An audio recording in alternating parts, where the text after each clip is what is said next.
This is The Way You Lead, a show for the new era of leaders who are ready to rise. I'm Joshua Church, and every week we explore how to lead from the inside out with strength, heart, and authenticity. Through stories, strategies, and conversations with embodied leaders, you'll gain what you need to lead yourself and others in today's changing world. The way you lead matters, and now is the time to step up.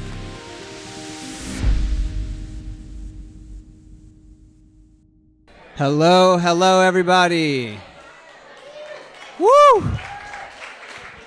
What a beautiful group of people. See some familiar faces, some new faces, and the one thing I know to be true is whenever Josh puts on an event, you know there's going to be good people. So shout out to Josh. My name is Jake Halbrun. I'm an author, a storyteller, a marketer, and I've had the pleasure of knowing Josh for about 10 years now. Isaac Perez introduced us, who is a member of the Perez church family and a character in and of himself. And Josh and I got lunch and immediately just hit it off. We had a lot of shared values and just aspirations. And a couple of days later, in the mail, I get a card, and it's a handwritten letter from Josh telling me how much he appreciated his time with me and grateful to connect. And I'm just like, who is this guy? And that was my first experience of Josh, which I'm sure everyone here can attest to. Just someone who is so intentional and really made me and makes everyone he comes into contact with feel special and gives you the presence and time of day. So that, what was that? One of a kind and an absolute mensch. So that was the beginning of our friendship, and I feel grateful over the last 10 years to have gotten to know Josh in a lot of different capacities. And at the end of 2022, I hurt my knee, and I went to go get laser therapy. I don't know if anyone's ever done laser therapy, but I roll into the office. It's in Solana Beach, and apparently they double booked me. It's like, all right, whatever. They're like, oh, we have an opening in Carlsbad. So I drive up to Carlsbad, and I'm sitting in the office waiting room in this like business park. And then all of a sudden I see this guy walking in the parking lot and open this door. I'm like, I know that guy. I know that beard. So the natural thing I do is sprint out of the office, open the door that he just went into, and I hear Josh is on the phone, and he's in the bathroom. He's a good multitasker. And then he opens the door, and he's just like, oh, Jake. If we hadn't seen each other probably in a couple years. And that was the brand new office for Edge Theory Labs. And 6 weeks later, I got to join the Edge Theory Labs team and join the marketing team. And I can say that that was the best working experience of my life. And, you know, of course, the podcast panel is going to come up here in a little while. And the name of Josh's podcast is called The Way You Lead. And getting to work, you know, I've known Josh for so many years, but now I got to work with him and for him and be in an organization that was led by him. And there were two qualities, leadership qualities, that really inspired me that Josh just radiates and lives by. And the first is transparency. So the first year at Edge, like things were popping. Like we were in proverbial summer, like sales were rolling in. And then winter came. San Diego winter, but like it was real winter. And, you know, it's one thing when things are going well and butterflies and rainbows and all that fun stuff, especially here at Dreamland. But what about when shit hits the fan? You know, what happens when it's not the 1% we see on social media? And something I really got to admire and appreciate and see firsthand being inside the company was Josh's just realness and transparency. And like, hey, this is where we're at. And so when it did come time for the company to have to shut down, it didn't take me by surprise, and I felt completely supported because of the way that Josh was transparent in a tough season. And like, I don't know, who here, put your hand up if you listened to the podcast Josh did about the Edge business shutting down. Like, look at how many people, like, what founder has the courage and the vulnerability to share, like, the intricate details of that? And I think, Josh, that's something I so admire, because it's easy to flex and like, look, flex when you're doing good. Like, I'm all for that too. And you gave us a window into like the real stuff that we all go through, but not always talk about. So the first thing that I love about Josh's leadership is transparency. The second is energy, baby. Like, we're all here because on some level we felt and feel Josh's energy. It radiates outward. And so during this time, during this proverbial winter, you wouldn't even know like the stresses and different challenging emotions that Josh is going through because of the way he showed up in the team meetings, on Zoom, or in the office. And it was so like grounded and like, it wasn't like he was disillusioned with what was happening or like a toxic positivity. It's like, here's where we're at. How can we make the most of it? And that energy is so inspiring and infectious, and I feel grateful to be around that. So, in the theme of leadership and honoring the 200th episode of the Way You Lead podcast, I'd like everyone to give a warm welcome for the man, the Forbes 30 for 30 former EY Entrepreneur of the Year finalist, a mensch, a scholar, a saint. Give it up for the host of the Way You Lead podcast, Mr. Joshua Dean Church.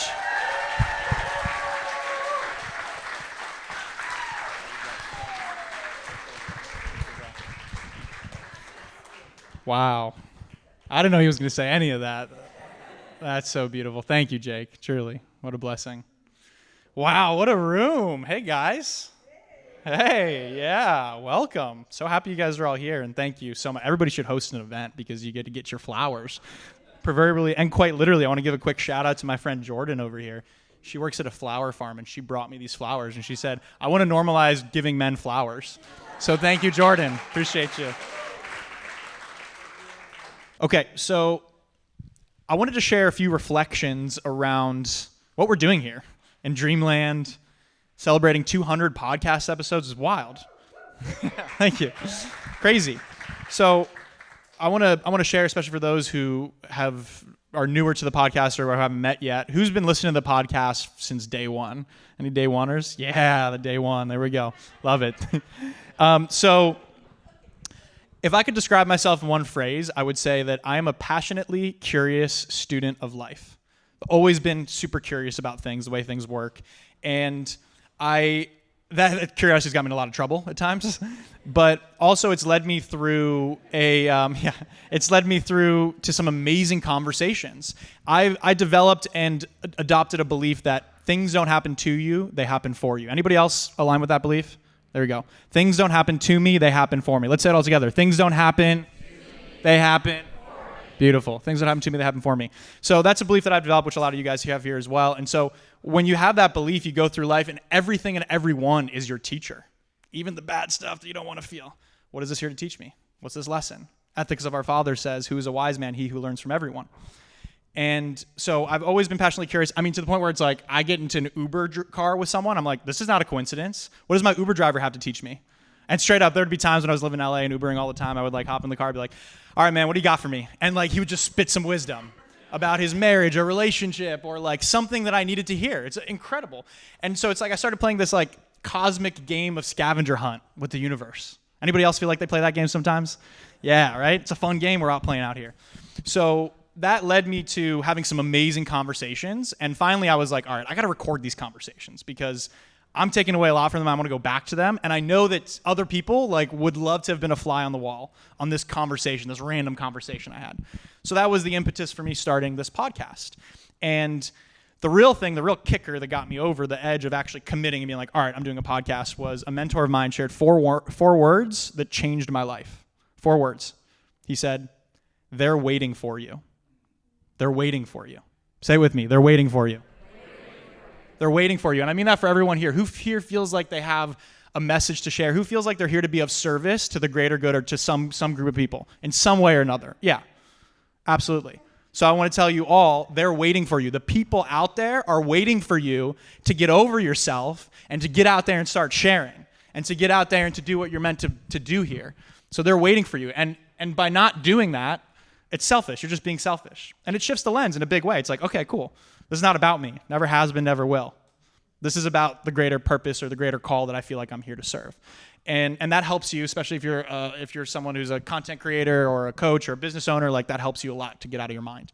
So they're waiting for you. And so I started the podcast and I learned a great crazy fact about podcasts. I know Chris knows this as well, but the first 10 episodes are like the hardest hurdle to get over to. If you make it past episode 10, 90% of podcasts don't make it past episode 10. So when you make it to episode 11, you're a top 10% podcast. Crazy, right? I learned very quickly why that's the case, because everyone wants to start something, everyone wants to do podcasts, but then we're all wired for instant gratification. Oh, podcast is the worst of mediums if you want that instant gratification. Because I see, yeah, it is, right? Yeah, shout out to Fully Express Podcast back there.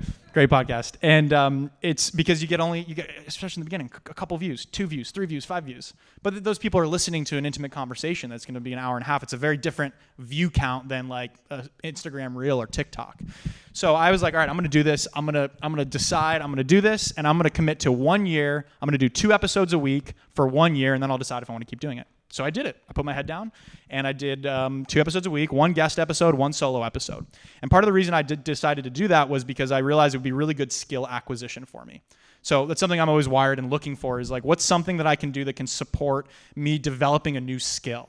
Even if it's outside of whatever my job is, like what's a new skill I can develop that will serve me in the long run?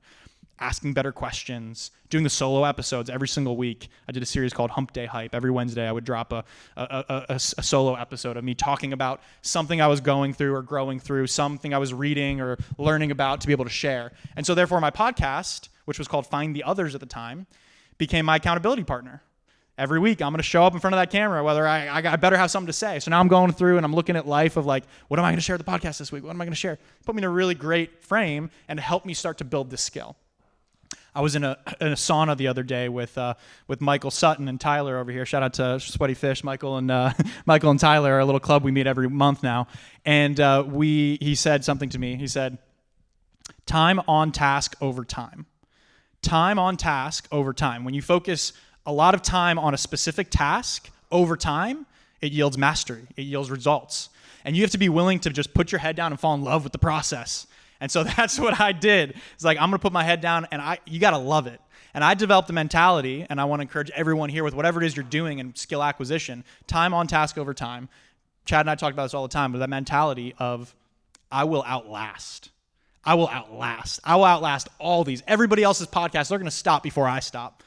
And it's that energy to lean into, that masculine energy at times that can be helpful for all of us to lean to, of just like, I'm gonna outlast, I'm gonna make it through this, which was really helpful. And so along the way, I launched a company, as Jake was sharing, Edge Theory Labs, with my cousin and co-founder Rob, who's on the East Coast right now. But we built an ice bath company. Who's been in an edge tub here? Who's been in an ice bath? Yeah, look at that. All right, I love that. So shout out to the wolves back there. I know you've been in that edge tub.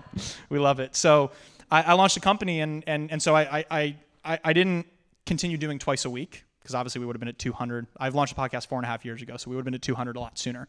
But it was important to me that I kept consistency in doing it regardless. So it was more like 2 a month instead of 2 a week.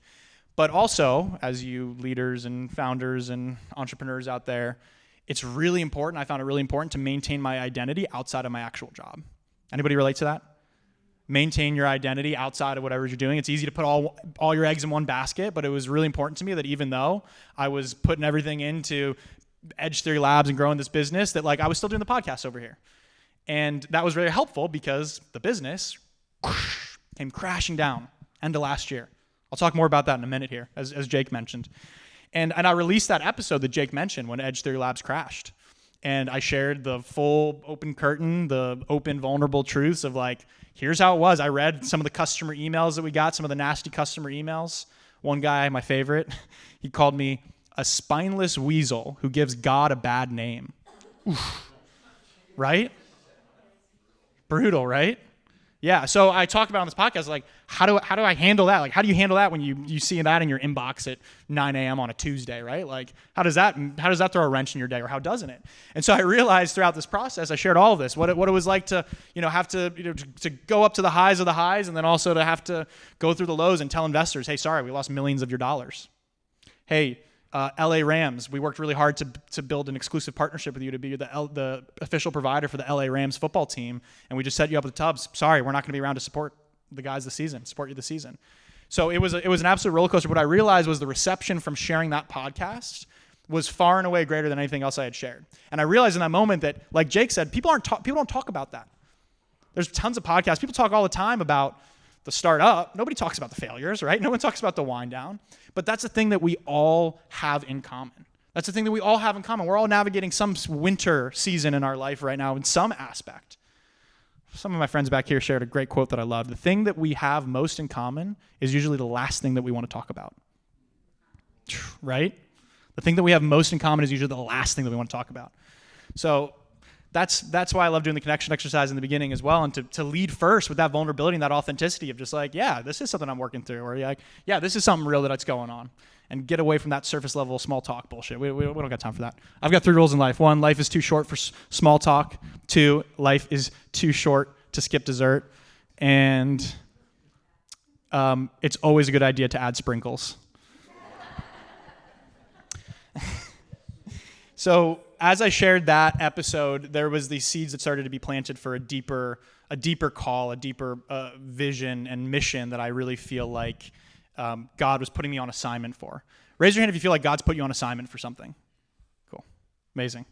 It's kind of a scary feeling in a lot of ways too, right? Because it's like I got to get out of my own way to go do this thing, and it's not about me. And so the seed started planting because I really believe on Real Talk, like I believe as a humanity we're approaching a fork in the road. And I think a lot of you guys probably feel this and see this too. And it's like, I feel this fork in the road we're approaching. It's like, in this very moment, it's like we have a choice. We have a choice. We have one side, we can choose light, we can choose love, we can choose truth, we can choose unity, we can choose humanity, we can choose connection, we can choose abundance, faith. And the other direction, darkness, fear, scarcity, lack, hate, divisiveness, right? Artificial, authenticity. And so I really feel that we're approaching this. Anybody else feel that way too? Right? I'm feeling it on the macro right now, and guess what? It's up to us. Like we have the ability and we have the opportunity to be like, hey, I want to lead towards the light. I want to lead in this direction. I'm going here. And so that's the deeper call that this and that forced the rebrand for me, because Find the Others was a great platform that got me to this point of finding the other like-minded people. And then the mission started to grab me in a deeper way, to be able to talk about this, to be able to lean into this, to be able to talk about these and help usher in and help work with these leaders to lead themselves and lead others in a more effective way, to lead with 5 pillars that I like to focus on leading myself with, and I always like to share with other people. To first lead with faith, to lead with faith that things are going to work out, and to lead with a faith in a higher power that's guiding you forward. To lead with that faith is so important, to be faith-driven. To lead with heart, not forgetting our humanity, but to lead from heart, connection, unity, being heart-centered, to lead from that place, and then to lead with integrity. Golly, it's such a crazy time, but it's so important to be able to have a clear discernment, right? To have critical thinking and discernment between what's right and wrong, what's artificial and authentic, what's truth and lies. And so that's really important to be able to have that compass tuned and have that strong moral clarity to talk to. So integrity. Strength is a big part of this as well. Strength, because it takes courage to take action, and it takes strength to take action and to do things even when you don't see where the full path is leading or you don't know how it's going to work out. That takes a lot of strength. It also takes strength to lead from an emotionally regulated place, to not lead from a reactive place. We see this happening a lot with leaders on the world stage of just, it's all reactive. It's like, how much different would it be if we all as leaders were able to like take a deep breath and like regulate ourselves first and our emotions before taking an action? But that takes strength to be able to do that as well. And then lastly, authenticity, the opposite of artificial. Authenticity, we need more leaders that are walking the walk and that are living their message and speaking their truth and walking in alignment with that, where their actions match their words. We don't need more content. We don't need more talking heads. There's a lot of that. We need leaders who are actually living their message. So those are the 5 pillars that I like to focus on a lot. Number 1, faith. Number 2, heart. Number 3, integrity. Number 4, strength. And number 5, authenticity. And that's what this podcast is about. And that's why the way you lead is the step into this, and the step into claiming this, and the step to inspire and to call to action all of you. It's like we need everybody. We need everybody on this light side right now. And the way you lead matters now more than ever. And it starts with self-leadership, because in order to lead anyone else, you have to first be able to lead yourself, right? So self-leadership is first and foremost. So that's what I want to share on that topic. And I want to ask a question, because I know we shared it in the little breakout groups, but who here feels like they are navigating some sort of challenge right now in their life? Big or small? Something. Okay. I want you guys to look around. Keep your hands up. Look around the room. Look around the room. Yeah, you see that? Again, the thing we have most in common is the thing we last want to talk about. It's something we all have in common. Thank you. So what I want to share with you here before we bring up this panel is something I've been really reflecting on, which is 3 different poses to take, postures to hold, or principles to live by when you are facing that winter. And these are 3 things that I've found to help me entirely when I was navigating that up and down and the final ending of Edge Theory Labs that Jake was talking about. And frankly, these are the 3 things that allowed me to show up in that way where I could have a team member be able to come up and say something like that even though we were having to write down or shut down communications, I was still able to show up with a level of energy and presence. Is it cool if I share those 3 things with you guys? Good? Awesome. Well, you don't really have a choice, so thank you for the approval anyway. Beautiful. So I'm going to take you back in time to, we're going to go back over here to October 31st, 2024, 7:58 a.m. Halloween. It was scary for other reasons.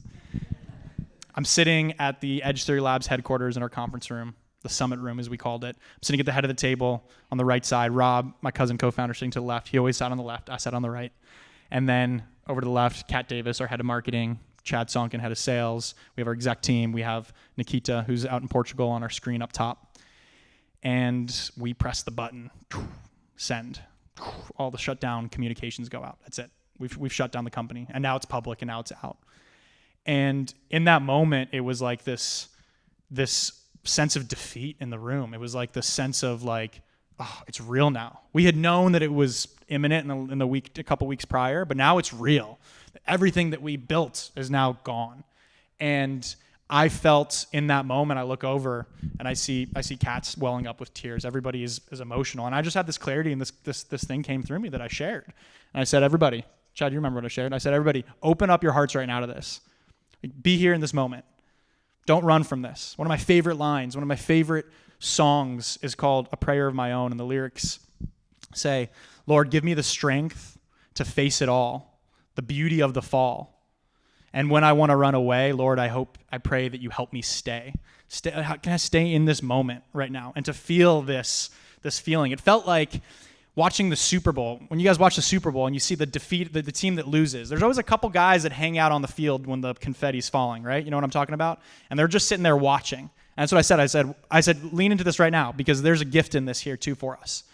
And this is going to be an important thing to anchor as we move forward into whatever's next. And we move forward, and we move forward from there. Because that's the thing about growth. Like, we all talk about growth. Who wants to grow? Raise your hand if you want to grow and become a better person. Yeah, amazing. Well, guess what? If your hand's up, you just asked for the challenge. Joke's on you. Because here's the thing. God, life brings you this challenge, and you're like, no, I don't want that. But he's like, this is the growth you asked for. It's your order. You're like, send it back to the kitchen. I want it a different way. It's like, no, it comes. Growth doesn't come in a gold platter. It comes as a steaming pile of shit with a nugget of gold inside. And we got to get our hands in there to go get that gold and sit with it until it melts into gold. We're alchemists. That's what we do here. And so having that perspective, it was like, I realized in that moment, like, oh yeah, I've talked about these things, and like, you can actually get to the point where you believe those things and you can show up in those moments and show up for yourself. So the 3 things that got me through that moment. Number 1, keep 2 eyes on God, 2 feet in motion.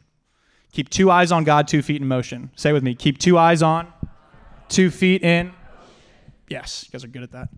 2 eyes on God, 2 feet in motion. What this means is, I had a friend share with me, Tommy Edmond, who's a World Series champion for the LA Dodgers, NLCS MVP, close friend of mine. And he said, he told me this concept, keep 2 eyes on God. What that means is, oftentimes we have 1 eye on God. It's like, yeah, we know there's something bigger out that's paving the path for us and looking out for us. Like, we believe in God when it's convenient to believe in God. We believe that things are working out for us when it's convenient to do that. 2 eyes on God means the whole time, fully. It's the difference between praying and hoping and believing and knowing. You guys feel that energetic difference between like, I hope this works out versus like, I know this is going to work out? Do you feel that slight distinction? That's what 2 eyes on God means. And that's a practice to take. It's like a prayer I said every single day during that time. God, please lead me where you need me most. Lead me where you need me most. I'm going to delegate the heavy lifting to you. This is where 2 feet in motion comes in. I'm going to control the things that I can control. Control the controllables. We said that every single day. Control the controllables. Control the controllables. And there's really only 4 things we can control. Our effort, our attitude, our energy, and our actions. Effort, attitude, energy, action. Say it with me. Effort, attitude, energy, actions. 4 things, EA. Energy, attitude, effort, actions. That's the controllables. And the rest we delegate. Give it up. We're not meant to carry it all alone. There's a power working here that's greater than all of us. Like, let me ask you this. This morning when you woke up, were you like, is gravity still working? Are we still spinning in perfect proximity to the sun? Like, did the plants remember how to photosynthesize today? Right? No, we're not thinking that. We've delegated that. We've given that trust away to some higher power that's working for us. Do we have to write on our calendar, on our to-do list, like, remember to digest my food after I eat? Like, maybe some, I don't know, but like, right? Like, the miracles are working through us. So like, why would this be any different with the big stuff that we can't see?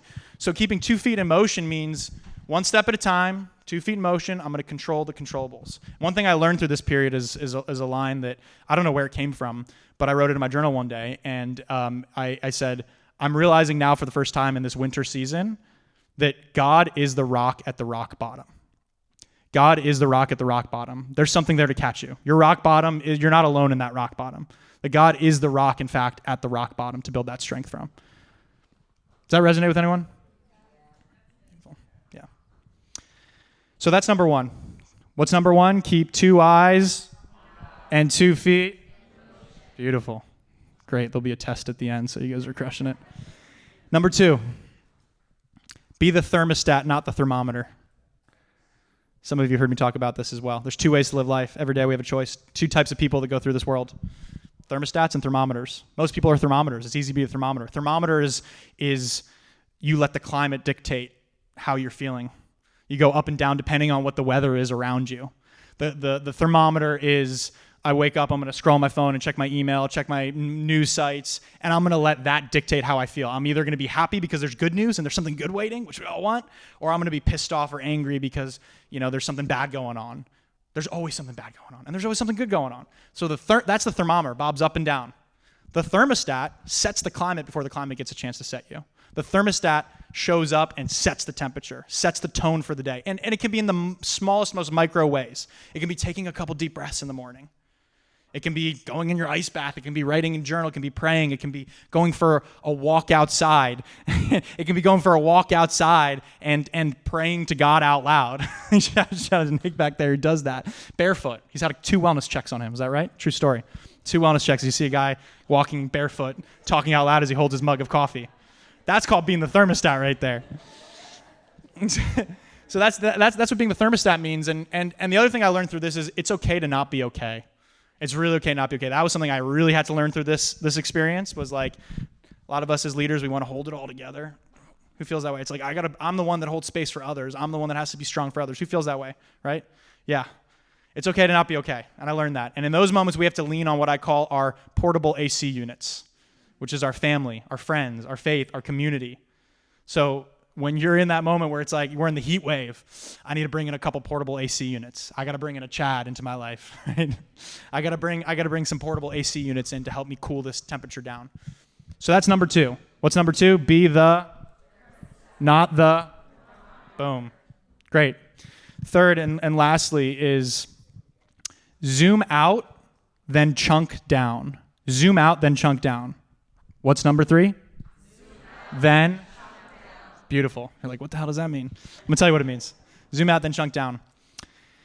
When we're in a hyper growth moment or we're in a winter, we're like so close to it. And it feels like this is everything. This is the end of the world. This is everything. And the growth curve feels super jaggedy, or we're on a downward spiral like this. We're like, I'm going down. We're so close to it. As Alex Hormozy says, lengthen the time horizon. When you lengthen the time horizon, you're able to step back and you're able to see the growth curve smooths out.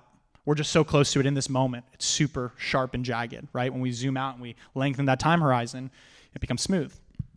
And something I always love, and we said all the time, is I will tell this story. One day I will tell this story. I will tell the story. It gives you so much confidence. I'm going to make it through this. I'm going to make it through this winter, and one day I will tell this story. Doesn't matter to who, but I will tell this story. And one step further I like to take it is we're all the main character of our story, right? Who wants to live an epic life? Who wants to live a life that's full and that's meaningful and is an adventure and a love story? Yeah, great. Same. We all do.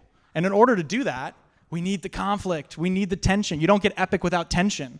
This is the best part of the movie, of the hero's journey. Like, the audience is at the edge of their seat right now with whatever challenge you're working through, or you're working through, or you're working through.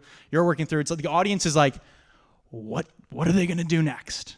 They just refilled their popcorn. They got their icy, their blue raspberry icy. Shout out to do they still do those blue raspberry ices at the movie theaters? So good. The audience has their blue icy and they're with the popcorn and they're ready to see what's he going to do next? What's she going to do next? And so that's the opportunity we have. And maybe it's a little bit delusional, but I will gaslight myself into believing in myself every single day of the week and not have any issue with it. It's dreamland. We live in a dreamland. That's right. So the other thing around chunk down is take it one bite at a time, one step at a time. When we had to shut down, we had this litany of list of things to go to do, legal things we had to go through, conversations we had to have, layoffs we had to have. And sometimes the mantra was just make it to the end of the day. Something I learned in mountain climbing is something we say all the time is I will be in my tent tonight. I will be in my sleeping bag tonight. No matter how difficult or arduous today is, like I will be in that sleeping bag tonight. So I take that. I will be in my bed tonight. I took that across doing a full Ironman triathlon. And I had to chunk it down. When I'm in the swim or in the start of the marathon, 14 hours into this race, I can't be thinking about the finish line. I just got to chunk it down 10 minutes at a time. Make it 10 minutes. Next mile. Cool. 10 more minutes. Next mile. Chunk it down. And all of a sudden you look up, you hit the red carpet, and you cross the finish line of an Ironman triathlon. So the power of chunking down is so massive. And sometimes when making it to the end of the day is too hard, make it to lunch. I remember one day I had to do that. One day it was like, making it to the end of the day, I can't do this possibly right now. I got to make it to lunch because in the morning, I have a call with all of our investors that we have to explain to them what happened, what went wrong, and why we lost their money and take some heat. And then in the afternoon, I have to have a layoff conversation with a close friend of mine. And I have to tell them, hey, sorry, there's no longer a job here for you. That was a tough day. And so that day was make it to lunch, and then at lunch, make it to the end of the day. So I want you to remember that. Chunk it down. However big the challenge is or however big the storm is, you can make it through. Okay, so what's number 3? Zoom, chunk. Yeah, zoom out, chunk down. Amazing. And the results of this, and why I share this, the results of this is that you have a team that feels the way that Jake expressed that they felt throughout the end. You have 9 out of 10 times, I'm not even kidding, I tracked this, 9 out of 10 times, the conversation or situation went as good as it could have gone. I would walk out of that meeting with Rob and I'd be like, wow, well, with all things considered, that went about as good as it possibly could have. And it usually wasn't even a very good outcome, but it was the best case scenario of the worst case. 9 out of 10. There was the 1 out of 10 times that was like, this is horrible and this sucks and everything went wrong. But I'll take 90% all day long. Shit, I didn't get that in school. I'll take 90% all day long. 9 out of 10 times, you get that. And then there's this boomerang effect that starts to happen. We saw it with our team.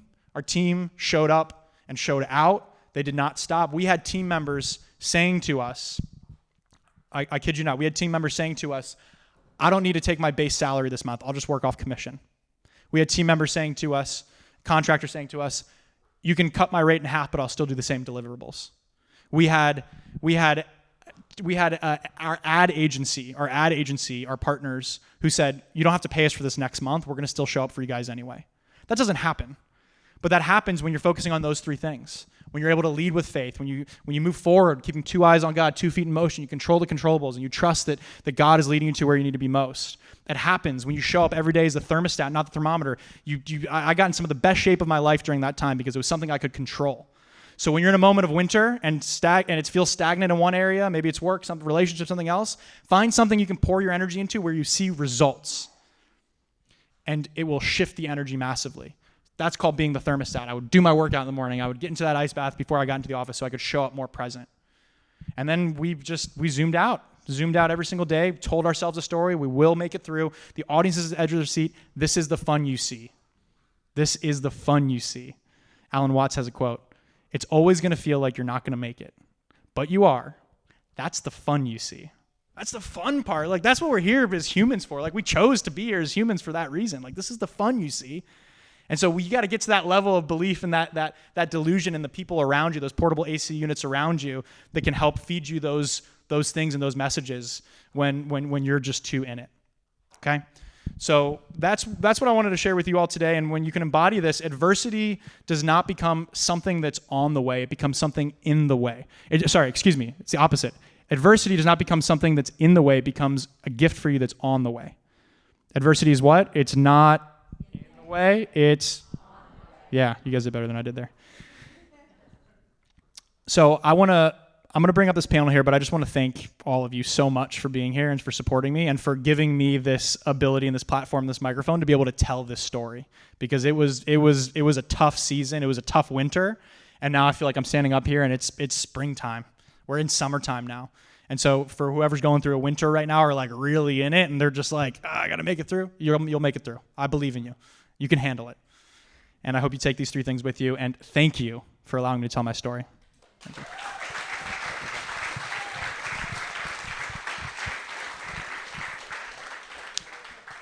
Beautiful. Okay. Now, we're going to bring up the panel. You guys ready for the panel? Yeah. Okay, cool. So this panel, you'll see very quickly, but unique people in my life that all have certain perspectives that I really qualities or attributes that I really value that all tie into this greater message here. So I'm really excited to bring up this panel. So I'm going to first start by introducing Christina Rice. Christina is the wonderful hostess with the mostest. This is her facility here at Dreamland. Christina is an energy healer. She's a psychic, intuitive. She works with a lot of celebrities, energy healing as well. And she has this incredible space where she does her podcasts. She has over 700. Were you 750 now? 750 episodes in her podcast. So Christina, known as Christina the Channel, she's one of my best friends. She is the friend in my life that calls me out on my bullshit, which I love and appreciate. Y'all got to have those friends. You guys know those friends that will call you out. Christina's that friend for me. So please welcome to the stage, Christina Rice. Let's go.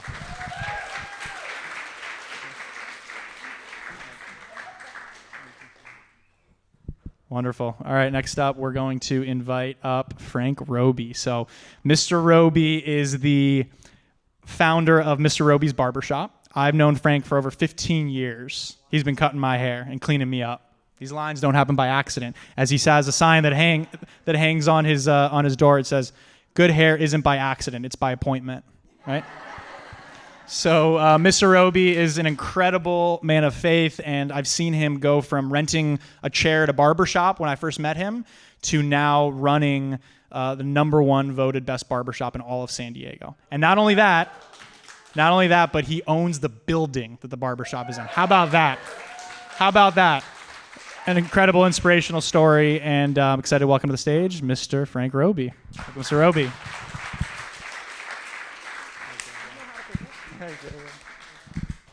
Awesome. Next up, I'm very thrilled to invite Nina Barber. Nina is, how do I even describe Nina? The first way I'll describe Nina is her favorite animal is the rainbow unicorn. She sprinkles fairy dust wherever she goes. She has such deep authenticity and emotional intelligence in what she does. She's an incredible mother of 2 with a 3rd coming soon, God willing. And she's a VC-backed founder, dropped out of Stanford to launch her business, went through a failure process with that, and has launched multiple other successful ventures that now are able to help support her lifestyle. So please welcome to the stage my sister, Nina Barber.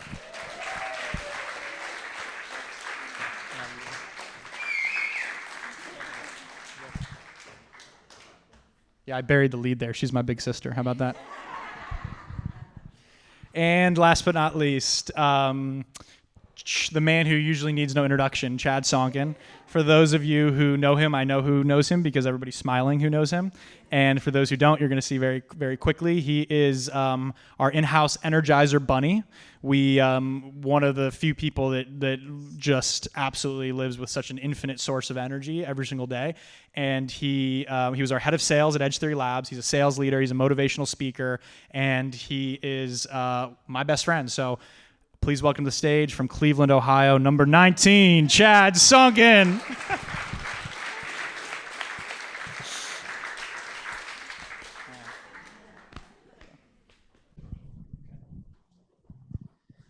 Okay, so before we begin the podcast, I'm going to start the way I start every podcast. So for those that have been on my show, you're aware how we start. So I'm going to start with just a little drop-in, couple breaths, and a quick prayer before we go in. And I want to invite the audience as well to participate in this. So go ahead and shift around your sits bones. Just get a little bit more comfortable. Let's all together take one big deep breath in through the nose. Exhale, let it go. Beautiful. Let's do another breath like that, deep in. Let it go. And one more, fully in from the belly up to the chest, all the way up, and release. Beautiful. Sitting into that space created that stillness.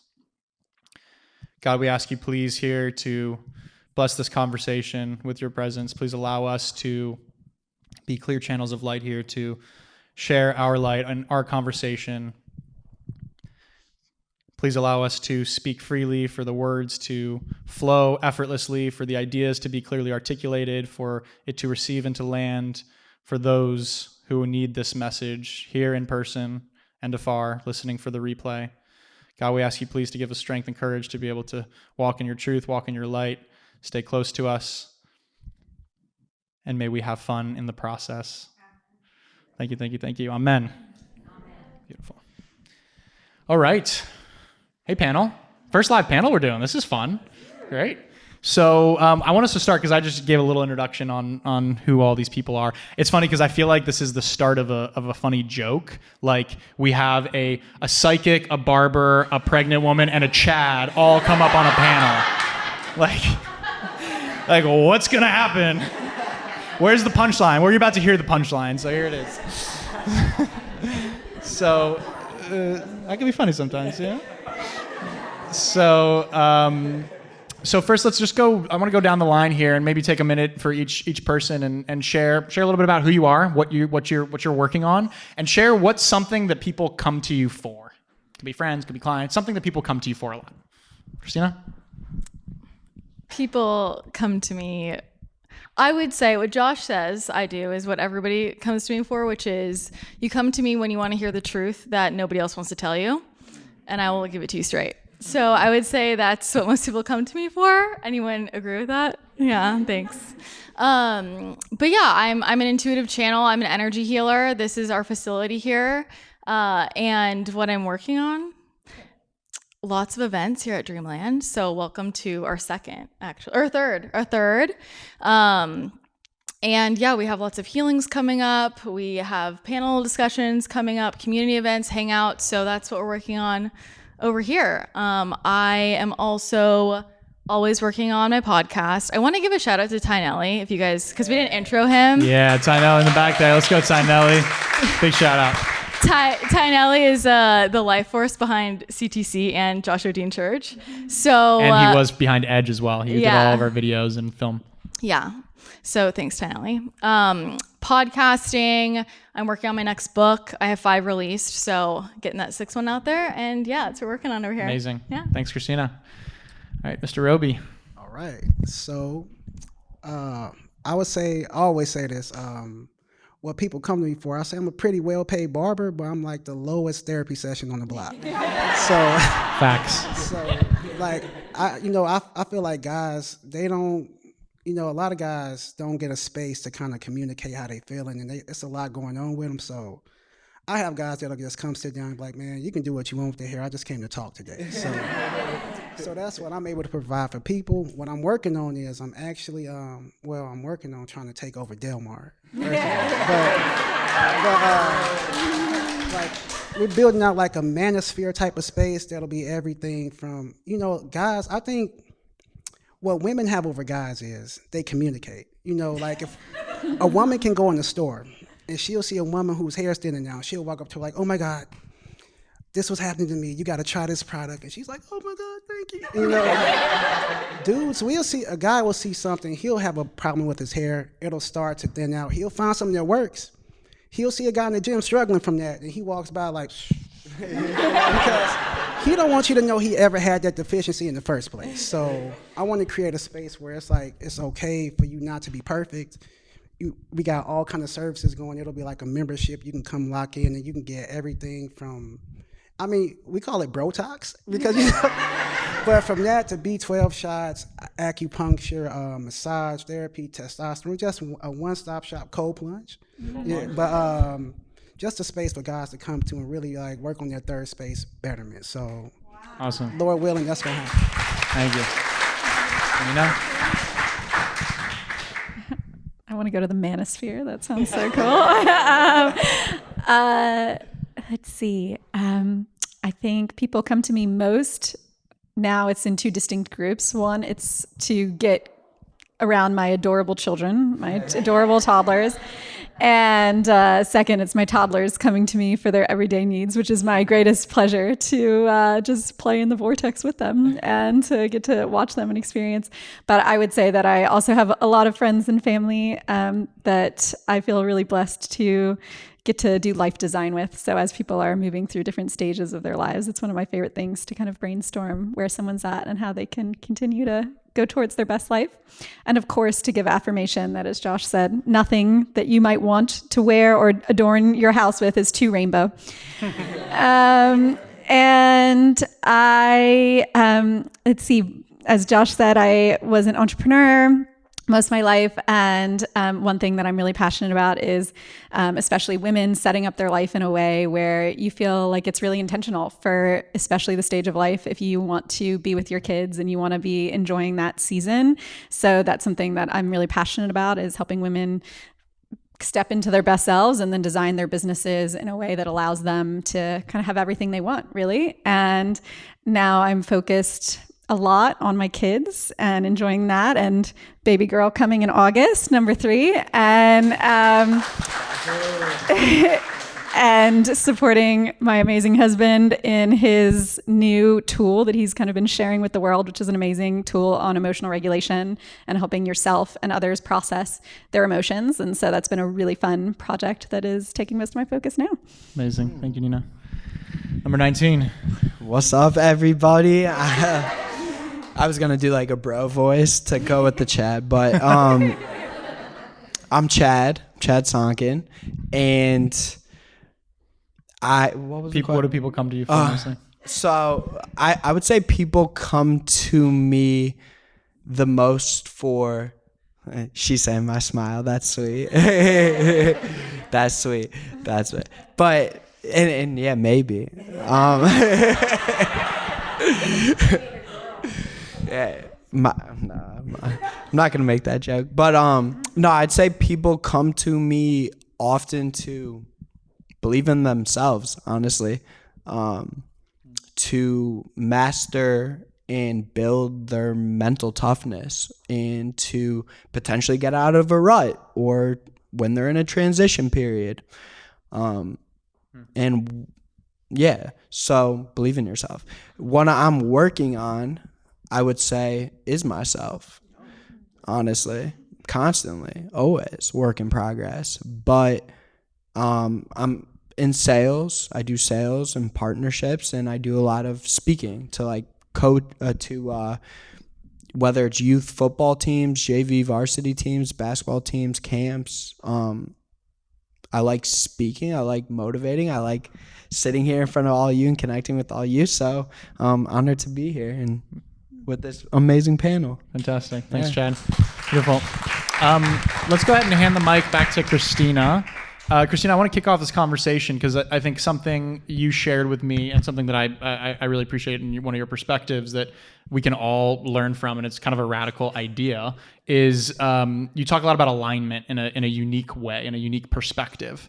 And those of you guys know, it's like either you're in alignment or you're out of alignment. You know when you're feeling in alignment and like things are flowing and moving, right? Christina, what's your perspective on being in alignment or out of alignment? You're never out of alignment. Tell us more. You're always in alignment with something. It's just a question of what am I in alignment with, right? So I tell people, you want to connect in with what the energy is you want to be aligned with, right? So is it ease? Is it abundance? Is it joy? Pick that. But right now, and if we want to talk about manifestation, right, that's a buzzword, but that's a real thing. It's that whatever our frequency is what we're attracting into our reality. That's quantum physics. But a lot of times people say they're not manifesting because they don't like what they're manifesting. You're manifesting all the time, all the time. That's how reality works. So you want to ask yourself, and you're going to have evidence of this in your reality, whether you like it or not, right? Your reality is not going to sugarcoat for you what your vibe is, but you want to ask, what's the energy that's popping up in my reality all the time? That is the frequency that you are in alignment with. And you can change that. You can change your alignment any moment, any day, and create something different. So that's my thing with I'm in alignment, I'm out of alignment. You're always in alignment with something. The question is, what is that? Beautiful. Anybody else here on the panel have anything to add to that? You know what? I'm going to add to that. Yeah. So I heard someone say that your life is a success no matter what you're doing. So both ways. So let's say you're overweight. You are overweight because you are living the principles of being overweight. You eating when you're not hungry. You're not working out. You're doing the things that it takes to be overweight every day. If you're a liar, you lie when the truth sounds better.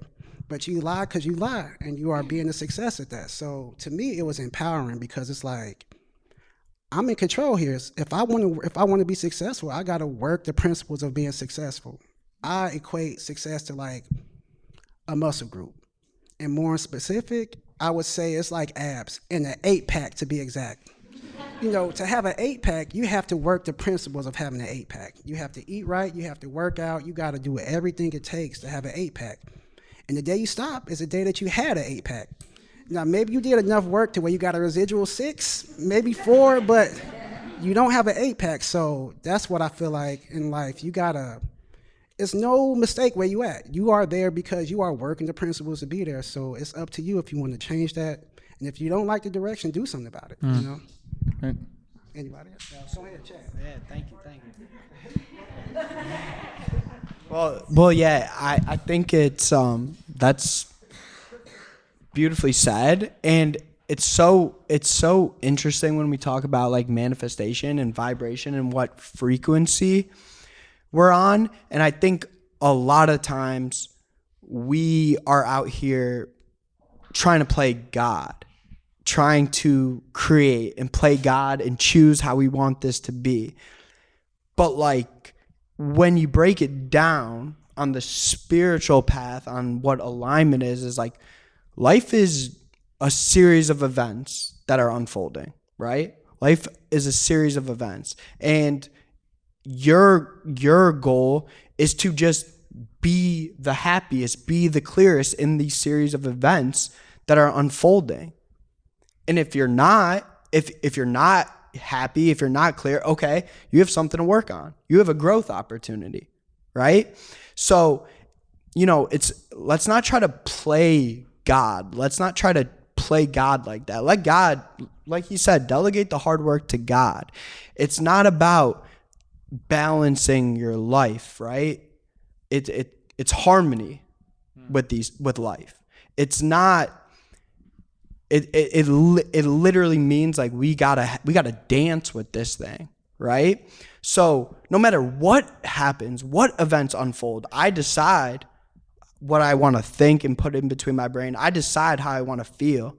And the best way to manifest good things is to make sure your vibration, your frequency is tuned into like happiness, to clarity, right? So that is the challenge. It's not you versus life out here. It's you in harmony with life, right? So I just want to share that. Amazing. Please. Thanks. Yeah, that was all beautifully said. And one thing that I'll share, a quick story of when I first kind of started to be introduced to manifestation techniques. Josh was just like so good. You were just doing so well. And I remember we used to have these scheduled play dates on our schedule. And how dope is that? Yeah, adult play dates with your brother. And I remember just asking him one day, like, what are you doing? What's going on for you? Because you just are so vibrant and radiant. And he told me, you know, it's funny. I haven't wanted to say anything, haven't wanted to push it, but I've been listening to Abraham Hicks and I've been getting really into manifestation and I've been down this rabbit hole.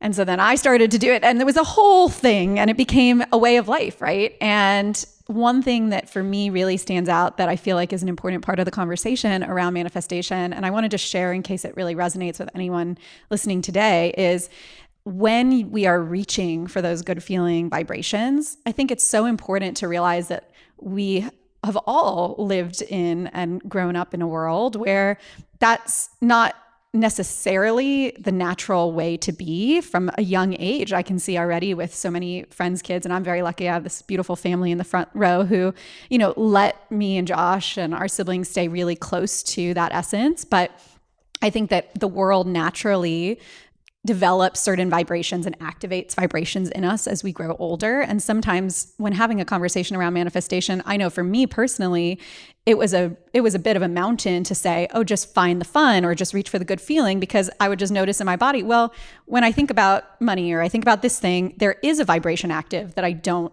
feel like is fun, right? Like I want to find the fun. I want to figure out how to get to that vibration, but the path wasn't always clear. And that can also in and of itself become something that stresses you out, right? Like, well, how come I'm not just relaxing and enjoying this and finding the fun?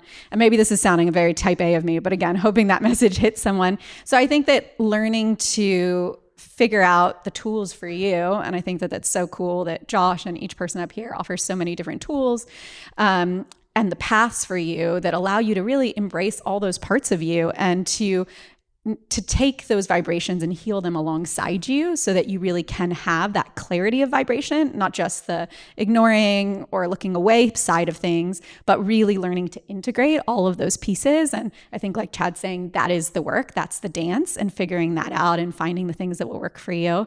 But I think that kind of in the process of thinking about manifestation as that way, how can you bring all of those little parts of you and love them and integrate them and bring them into your journey? Love that. Why don't you hold on to the mic there, Nina? One thing I want to ask you about that kind of ties into that, which is a tool that I've seen you really develop and put into practice with your kids, with my niece and nephew, bless them, and the way that you're raising them, you and Chris are raising them, and I've seen you do it in your relationship, I've seen you do it in work settings as well, but I feel like you're able to lead with such an emotionally regulated state. And when we talk about that as a really key part of leadership that's not really taught, right? Like we don't really teach like how to regulate your emotions and then like feel your emotions and move through them before you make a big decision about something. So can you tell me a little bit about the importance of that? Because I've seen you do that with yourself, with your partner, with your kids in real time. Like I've seen you work through what must be a 50,000 almost meltdowns or tantrums that like just completely dissolved based on the way that you showed up with that. So can you talk a little bit more about that philosophy and then and how we can all use that in our daily life? Yeah, thank you. Well, it's funny because it's very on the spot. Of course, they say it's like the biggest work is always go home and love your family, right? And I think it's so true. It's like when we really are willing to look at, and it's still something that, every day I feel like some days I really win at and some days are, really big growth days. But there's kind of that idea of like in really tending to the micro moments of our interactions, we can become the best versions of ourselves. And there's a lot of growth for me still, but when it comes to my kids and my husband, and like you're pointing out, I would say that emotional regulation has become a big part of our family's vocabulary. So we kind of talk about our nervous systems, we talk about how we can show up and really hold space for our highest selves and how we can kind of come back to our best selves in every moment. And there's different things you need, right? Like there's different foundations for that. We have our sets of tools that we love, like the tool I mentioned that my husband created. But really for me through the years, it's been more about trying lots of different things and figuring out what works for each individual person and how you can create things. And it's obviously kind of converged, but I really do believe in the kind of view of we have all of these different parts inside of us. We have lots of little inner children. We have lots of very well-meaning parts, and some of them need more tending to than others, and some of them are going to come up more in certain situations. And we do a lot of resonating in our family, as you said, with those parts to help them integrate into the whole and to find more flow. Because life is just so much fun when you're in the flow. And like you said, especially with kids, in a long-term marriage, like you get so much more from the day-to-day when you're able to find those tools and find that ability to flow. Beautiful. Let's hand it to Chad here because I want to now balance this. Part of the beautiful part of this panel over here is we have such embodied feminine and embodied masculine energy on this panel, right? And so I want you to talk a little bit about the role that mental toughness plays for you and the masculine energy that you lead with as well, and how that's also part of it, like being with your emotions and regulating your emotions and feeling your emotions and feeling the fear, feeling the feelings is a part of mental toughness, as you say. Yeah. Amazing question. Well, what I think mental toughness is when you wake up on those days where you really, really don't feel like doing it or being here or doing it or working, whatever it is, and finding and getting there, like doing it anyway, right? And mental toughness is a choice, to be completely honest. Like, it is a choice. And, you know, when it comes down to it, events plus our response equals the outcome, right? We've all heard that. Who's heard that? E plus R equals O, right? So, like, who are you going to allow to define you? Someone else? These events? How you're feeling? Or, like, are you going to make the choice that I am going to define myself? Right? I'm going to choose the outcome. I am going to make a decision. I am going to outlast whatever this feeling is, and I'll get there. I know I'll always get there. Even if I'm not feeling it right now in this second, I'll use my tools. I'll use my vibration to get there, So when it comes down to mental toughness, and I do think it is the masculine with the feminine. It's not like we don't feel sad. It's not like we don't feel sad, or it's not that we don't feel scared or feel fear. But what the work is how quick can I get back to God? How quick can I get back to, actually, no, I'm feeling good. I'm creating momentum. I'm winning now. Let's go. Whether it's accountability, friends, whatever it takes to get there. But that is the work. It's not about how often of a day you feel sad or unmotivated or scared. I feel those emotions 100 times a day. But I get back to God and to regulating myself and to getting mentally tough quicker. It's about, that's the rep in the gym, right? That's the bicep curl. So it's not about falling off and feeling bad. It's okay to feel bad. It's okay to feel sad. It's okay to feel negative emotions. But what the work is, how quick can I get back? How quick can I get back to being mentally tough, to choosing that strength, to choosing how I want to respond, to choosing how I want my day to go? That's great. Yeah. Drop on that. Follow that up. What you got, Mr. Pumped Roby? up right now. So keep the mic close. So I feel like courage and bravery isn't not being afraid. Courage and bravery is, yeah, you scared, but are you gonna still fight? So being mentally tough is, it was a bad day. Stuff is not going right, but are you still gonna get up and get out and do what's necessary to move to the next level? It's always a choice. Everything in life is a choice. Me and Josh was just talking about this the other day. With men, you know, we deal with, like, guys don't usually open themselves up to letting out their emotions. So you should, but this is what I believe. That's a floodgate. So you gotta, you know, like with a dam.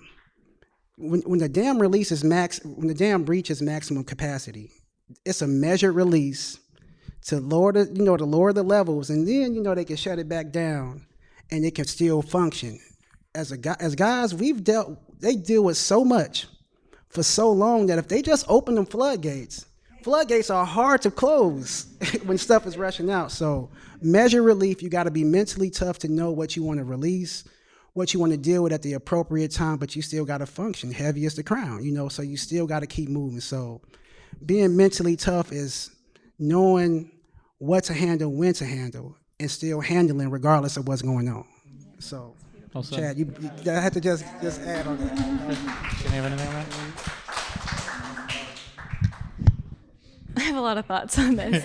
Okay, let me ask you, like, what's the purpose of being mentally tough, Josh? What's the purpose of being mentally tough? I think it's about resilience. It's developing a sense of resiliency to like Chad said, E plus R equals O, to be able to dictate and develop a responsibility or our ability to respond to whatever events happen.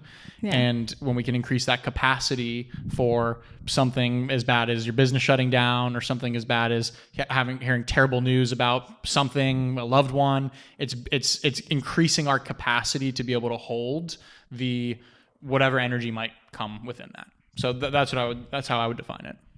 Yeah. So I just want to offer, I guess, a more feminine perspective. Let's hear it. That's why you're here. Because I think the rhetoric's important, and right, and even with what Chad's saying, it's like the energy around it. And just so you know, the language I use, I'm a clairvoyant, so I watch energy fields. I could look at all of you and watch how your energy flows in your body. So it makes it sound like it's okay, I'm going, and then something knocks me off my feet and everything's stopped. And how quickly can I start it again? And life doesn't do that. Like, life is lifing. Energy is always moving. So even if you feel like you've gotten knocked down, life is still going. Things are still going to happen. And so that's when you shift your perspective to, like, I'm just in flow with my life. And it might be like I'm bumping up against, the bumpers down the alley, but you're still going all the time. And that's, I think, really important because, as you were talking, I was thinking about how did I develop mental toughness or resilience? Right. Because I would say that's one of my strengths. And part of that was because I had to, because trauma, right? But the other part was that there was just a moment in my life, and some of you know this about me, but how I got into my work now is I had a really serious chronic illness that I almost died from. And there was this moment where I was sitting there in my room and I was withering away, like my organs were shutting down. I had a doctor tell me that I had maybe a couple months left to live. And I was really depressed and in a really dark place. And I just remember having this light bulb of, no one's going to do it for me. And I realized that I was searching in doctors and friends and family for somebody to commit to me and devote to me. And I realized I had to be in devotion to myself. And so the feminine form of, the toughness and the grit and the commitment is devotion. And devotion is different because it comes from love, right? And so that's like real self-love that we're talking about. So when I think about like my strength is because I'm in devotion to myself and my flow of life. And I don't have to force that to move forward. It's always going to move forward, right? But I get to shift my vibration of how I'm showing up within that container that God is flowing for me. And I think that's a really important difference because, I know what it feels like to hit rock bottom, and you don't have the energy sometimes to stand up. So what do you do when you don't have the energy? You realize you don't have to have the energy to manually get up. Let life take you down the stream. And in that moment, I reconnect to what am I in devotion to? What matters, right? So as an entrepreneur, you talked about this with the podcast, all of these things that we do every day that require a lot of commitment. For me, the shift was devotion because it used to feel like something I had to do on my to-do list. And when I realized my bigger why of what am I in devotion to? What am I in love with? That just allowed the whole process to feel like that stream of energy instead of something I had to manually force. Love that. It's great. And does that hit for anybody out there? Yeah. That's great. Yeah. What are you in devotion to? Coming from that place of love. I love it. Mr. Roby, I want to ask you a question here as we wrap up our side of this panel, and we'll take one or two audience questions. You're someone who I've seen make these massive leaps of faith, right? You didn't get from renting a chair to owning the building, and now when you say next step is taking over Del Mar, which I fully believe you're going to do, that doesn't just happen by accident. I've been fortunate to see you at some of these different stages, and what are some of the tools that you use during these stages? And what are some of the ways, when you're making sacrifices, or you're placing big bets, or you're back in the car, what are can you talk a little bit about to your story around what are those things that help you navigate those massive leaps of faith? All right. I'll even start off with an example. I was renting a chair in Del Mar at a place where I couldn't afford to be in the first place. So just starting off, when I pulled up to the shop, I could see the water from the parking spot, and I was like, oh man, I ain't gonna be able to do this. I'm Just gonna be straight up with y'all. We friends now. I was like, I'm a black dude. I got these braids. I got tattoos. This ain't for me. And I got so down on myself in my car. Nobody else said nothing to me. This was me against me in my car. And so I sat in my car for like 10 minutes, telling myself how this wasn't gonna work.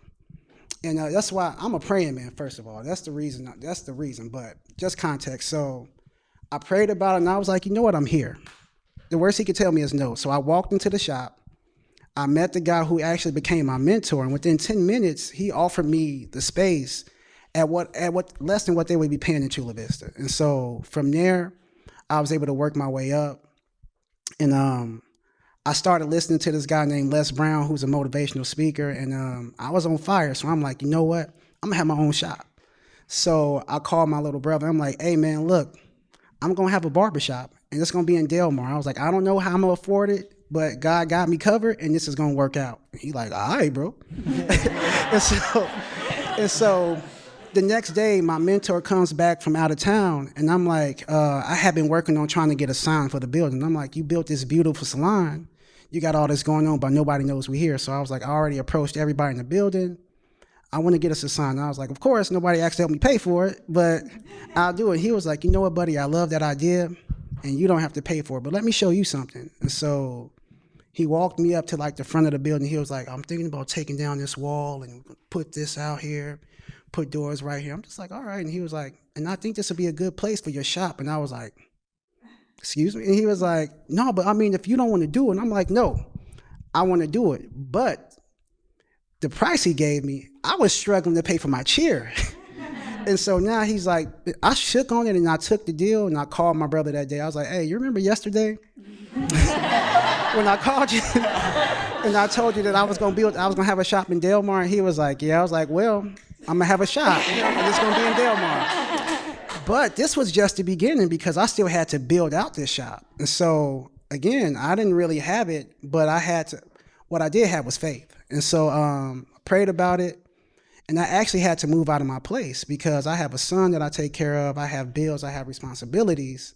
So the only wiggle room in my schedule was my rent. So if I can shift up my comfort zone, that's a couple grand I can put towards building this out every month. And so I literally slept in my car for like 4 months to build this shop up. And so, and then couch surfed for another 7 months. And so, but no, the story's not over. This is just the beginning of the hill. So once I got in the shop, I get it open. It's finally going. I got my name on the building. You know, I'm like, all right, God, we here. The world shuts down 6 months later. And so now I'm looking at having a Delmar rent payment. I don't know if y'all familiar with Delmar, but so I'm looking at a note like that, and they're telling me I can't even open up to run this place. And so, again, I'm a praying man. And so I just prayed and said, you know what, I'm gonna run this thing like a speakeasy. And so I shut the door, ran it out the back. I ended up having 3 officers come in for haircuts, military, firemen. I even had a customs agent come in. And so, but I came out of that as a one-man operation, rated the #1 shop in the North Coast. And so I expanded again, and every time I take a step, it's always something that's out of my reach. But this is why I think it's a benefit to having a higher power in your life. Because it's a saying that I heard, don't look at your problem, look at God, because God is always bigger than your problem. So my problem was money. And so I didn't have it, but I believe that, you know, that God had my back. So if there's something that you want to do, if there's something that you want to push past, there's going to be hurdles. Anything that's worth having in your life, if it's not a hurdle, it's probably not for you. Like, if it's not a struggle, he said it earlier, like, the meat is in the struggle. No success story ever started off on the mountaintop. Like, every movie you've seen, it's been a struggle and a battle, and there's an epic clash, and then at the end, the hero comes out on top. So I love that. There's going to be a struggle. Like, one of the things I do when I go into something I want, I expect it to be hard.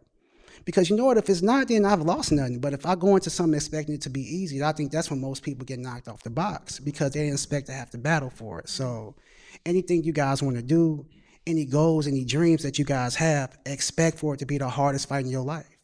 that's it. I mean, but if you expect that and that doesn't happen, hey, but you know what? If it does happen, you came into that expecting it. So, but this is why I'm big on, that's why I keep saying the fact that I'm a praying man, because it's peace in that. I don't have to know how this is going to work out. I don't have to know if I did, I'd probably mess it up pretty good at that. So, but you know, I think it's peace in not having to worry about that. I just got to worry about taking my 2 steps and keeping my 2 eyes on God, right? That's it. So, but that's for me. You know, I'm a humble man. I'm not amazing. God is. So anything that I have, anything that's going on with me, I will always give glory to God, because it wasn't my expert planning. I would love to say I came here and I knew how this was going to work out and I planned this and I plotted that. But the only thing I knew was I was going to pray about it. And so that's what I continue to do. And as I said, I'm about to take over Delmar. Damn straight. So, Look at you now. As you're speaking on a panel in Dreamland. You ever think you'd be here? To call your brother up and tell him that? Can I? Yeah. always. But I just want to like double tap. I'm so glad you shared that story, because I think that it's really easy to look at other people and assume that things unfold in a certain way. And I'll just say from my own experience, everything in my life that I've said yes to has been scary to me. Like, it's been too much for me. Like, every house I've moved into, I don't think I can afford this rent.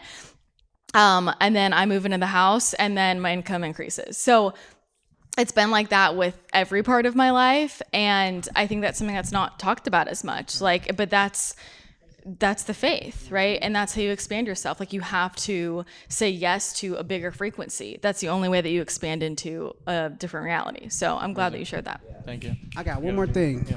So God give me like these themes. And so lately it's been the avalanche theory. When people see an avalanche, they don't see the seasons that it took for that sediment and for that snow to build up for when the trigger happens for everything to fall into place. So like when you see Dreamland, you don't see what she went through to make this happen. You don't see her having to look at the lease and talking to these contractors about what it's going to take to get here and thinking about, I know how it is. My poor team. I'm telling you, so it's like, what did you say? It's like the overnight success that took 10 years. Right. So, you know, people never see what went the seasons behind the avalanche. And so when stuff starts to fall in place and everything works out, it's going to look like it was just like that, but it's never just like that.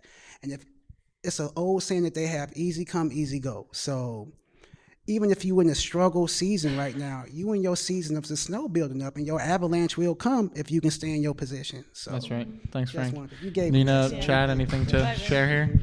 As we get him, Chad. as so we, much wisdom. I'm I love just it. soaking it in. Yeah, as we wrap up here, I want to go down the line. You can share anything you have on this topic, and I want you to share, if your life was a movie right now, what's the soundtrack that would be playing? I didn't tell him this question beforehand. But anything else that's top of heart or top of mind you want to share as we wrap up, Chad? Yeah, I would also just say, like, I've fallen ass backwards into everything. everything. But it's an absolute mystery. It's an absolute mystery going forward. It's an absolute mystery. When I first moved out to LA, my only goal was to work in sports. Thank God that did not happen. Like, actually, legitimately, right? I've fallen ass backwards into every opportunity, but looking back, it's a mystery going forward and absolute science looking backwards. So you have to have that faith. Right? But and just as important, it's 1, 2, 3, go, or the fear will take over. I fucking promise you. You know what I'm saying? Like, fear will take over. 1, 2, 3, go. Like, you gotta go and don't look back. And you gotta bet on yourself. You gotta have that on you. It's like, I can bet on me. And it's really like an ice sculpture out here, right? It's why they say fail fast, fail often. It's really like an ice sculpture out here that we're just failing. Okay, don't go that way. Failing. Okay, don't go that way. But I learned and learned and learned. You're just chipping away at this ice sculpture to make it absolutely beautiful. That's all we're doing here. So when you fail, when you're in a challenge, just know like you're chipping away at this ice sculpture. Be happy, have fun, but like embrace the suck. If you told me right now you are going to shovel shit for 2 years straight, but then you'll make $1 million, would be the easiest thing in my life. I would shovel that all day. Do you know what I'm saying? It's like, it's a choice. Like we gotta look at it in a certain way and not be afraid to just go. Like jump and the net will appear. You gotta just go for it. Like she said with paying too big of a rent, with his dream, right? It's 1, 2, 3, go, or fear will take over. So chip away at this stuff. Stay happy. Don't be afraid to embrace the suck. Some things suck. But if you could be happy and have fun and be optimistic in it, then you're really, really good at embracing the suck. You're going to manifest anything. You're vibrating so high. So it's like, I'm telling you, right? That's so good. Amazing. So Chad, thank you for sharing. So what's the song that encapsulates that? The song that encapsulates that, I've been jamming out to Valerie recently by Amy Winehouse. Can you sing a bar so I can make sure it's the right one? How does it go? No, I shouldn't be. I'm not a singer, man, like that. Or. There you go. You got me. That's it for me. 1, 2, 3. Valerie by Amy Winehouse. That song bangs. I was blasting it on the way over here. But if I didn't go with Valerie, the actual theme, the song that I'm thinking of right now, give me a sec, is I would say, I sent it to Josh, but We Ready. You can sing that one for us. Like we used to before we walked out of the tunnel on the football field, we used to hit our pads like, we ready. We ready. And it's just like, yo, bring it on, dude. Bring it on. Like we are on a rock that is spinning in earth. Like if you get up to the gates of heaven and God goes, so what'd you think? I was set. And you're just like, I was pretty sad. That was pretty tough. What did you experience? What did you see? What did you do? Like, this is an experience. We're supposed to have fun with it. We're supposed to have fun. We're supposed to be clear and enjoy it. So, like, remember that, too, right? Love it. All right. Thanks, that's bro. it from me.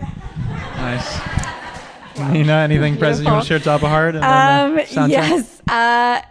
Well, I guess I'm embracing my role as the pregnant mom on the panel. So I'm going to just say, like, I think one thing that in listening to all of these amazing, inspiring things and just looking at each person, I mean, I've definitely hit the stage this baby girl is due in August where it's like the hormones are hitting and I'm just so deeply aware on like the physical, the emotional, the spiritual level, like what a freaking miracle each one of us in this room is, and what a special, unique blend of cells and genetics and spirituality and upbringing and just literally each of you, I'm like, I have chills even saying it, like are magic. And I think that it echoes everything here, leaning into the faith that it's all perfectly designed, that it's all perfectly flowing and it's all perfectly working out, leaning into the motivation to take advantage of it, leaning into the flow of what the life you're living is bringing you. And also I'll add, like, if I put, my 4-year-old on this stage, like one of his favorite things to ask, like, Mom, like, is that for real? Because it's like when you actually like tell him about things in the world or concepts or experiences, like it's all so magical to him that like he's still learning to distinguish between like, oh yeah, like Minecraft is a made up world, but like rainbows are for real. Like, I mean, because they're all so magical. Like what? They're for real. And I think that what I want to invite as my invitation here is, for us, I feel very much connected to like that purity in each of you right now, just like here in this room and just being in this stage of my life. Like, and I just really want to invite you to try to connect to that purity within you of that magic and that inner child and all that it has. And again, if like my kids were on this stage, like you would want to protect that in them. You would want to love that in them. You would want to help them through the different things that they're going through and, in the right time with the floodgates opening at the right speed, at the right place. So I want to invite all of that joy and all of that. And I guess the soundtrack, we actually literally have a sequence of 4 songs that we've been playing on repeat in our household. And the first one is called Magic. It's by Andy Grammer, and I highly recommend it. It's a very fun song. The second is called Carefree. I don't know who it's by, but it's very nice. And the third is called It Only Gets Better. So I feel like all 3 of those are great takeaways from this panel. Awesome. Thank you, Nina. Mr. Barber, or Mr. Roby? Miss Barber. Mr. Roby, the barber. That was amazing recap you just gave of everything. Yeah, it is. What's the soundtrack?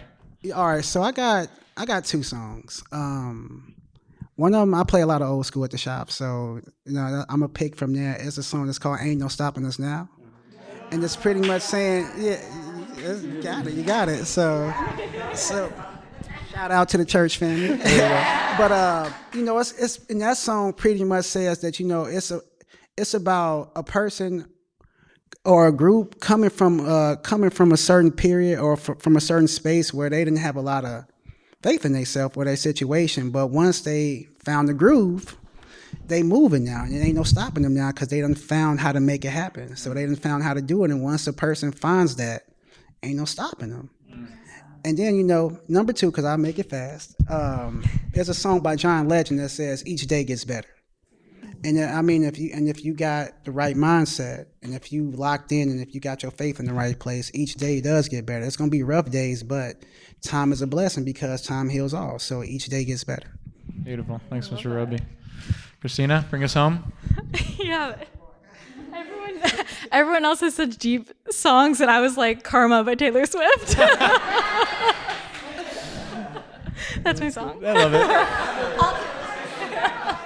What's the lyric? Is there a lyric from there that's relevant, or is it just the vibe of the song? Karma is my boyfriend. And Tyler. It's just total punk pop. I love it. Amazing. Okay, guys. Well, we're going to go ahead and wrap this up because we're getting late over here. And is it anybody's bedtime? It's like bedtime over here. Yeah, exactly. So we're going to go ahead and wrap this up. I just want to say a big round of applause, a big thank you to our panel over here. Big round of applause to our panel. Thank you. And wonderful. I want to give a couple other just quick wrap announcements here before we go. Give yourselves a round of applause, please. Like, heck yeah. Way to show up for yourselves. Way to be here. It's late on a Thursday night, so shout out to y'all for being here and for coming from near and far. And I want to give, of course, a shout out to my family in the front row. You guys can feel their energy the whole night, just holding it down. Thank you to my family. I love you guys so much. None of this is possible without you, literally.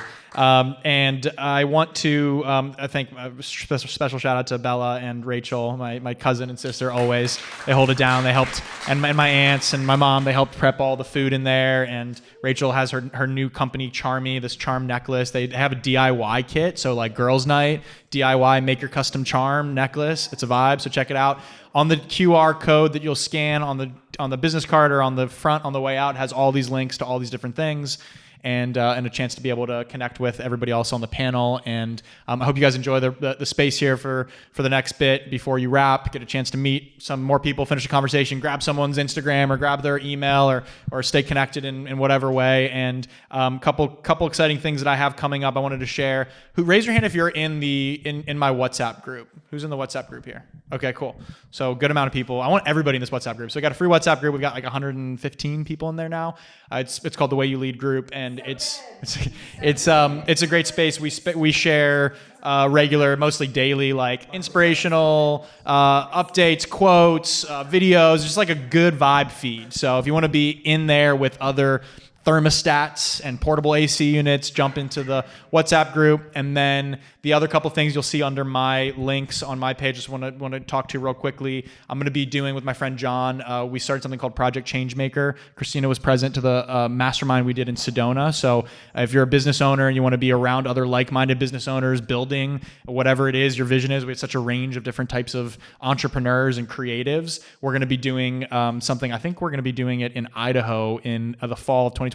We're going to be doing a build week. So a week in an awesome Airbnb with great food, great wellness activities, and just a chance to be able to have space to like do the deep work and work on the build and be around good conversations. So you can check out that wait list now when we open up applications. And then I'm going to be starting a monthly Sunday dinner series to be able to create more space for these types of conversations and to bring good leaders together. So if you want to be invited to that, go ahead and click the link so you can let me know. Yeah. That means you guys are cooking. No. We're gonna get it. Yeah, we're gonna get it properly catered. So thank you.